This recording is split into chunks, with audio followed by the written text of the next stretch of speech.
ni pi ni February som ni lani tu nia ding zo hang khat na alian li anel som le guk pan som ni le khat pasiani nei te hongi masak manin eite in I thi zo hang khat na alian li anel som le kwa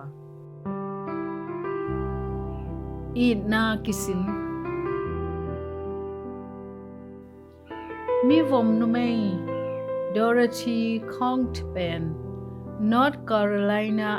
mi kang vivek sangka na tan som sanga sangka ding akipat ni in agam lumzia zwa lai tak wodi khoppa zung to lai om hi pasal no por khat bangin ko bol ot sanin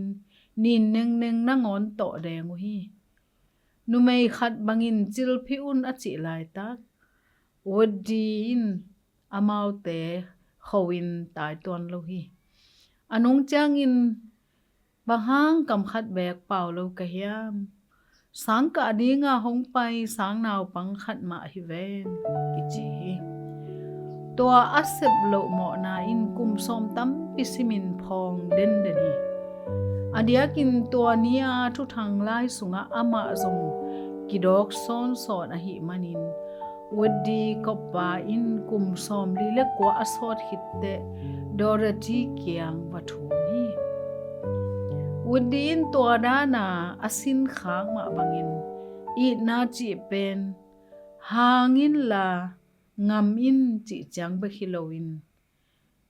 Jesu to kisun dinga khen sat na vai a hi Johnin Chris thu le hongi na thu aman lowa ki hil na to alung boy pol pi te tunga tua thu hoi takin hil hi pasianin eite hongi masak manin eite in I thi chi to mana mi khat pewin pasian ka I thi chi hen la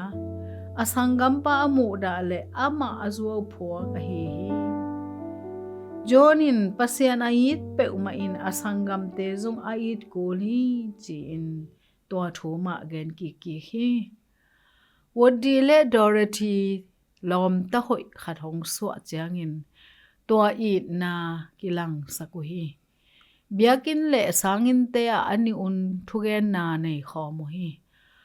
wodi asi ding ni takin Dorothy paya ken ama ka I ma bangin aman zong ke hongit lam theing chi hi toran pen Jesu dan hi pasian kilam dan sak thei I na sunga eite pum khathong suak sak a hi manin hi pen itot ding lampi zong hi thei Jesu in na bangin I ding chiklain kha so ngei na hiam a hoi zoi na ma in na bang chila het ding hiam Jesu o keinong it bangin hong it thei sakta in amen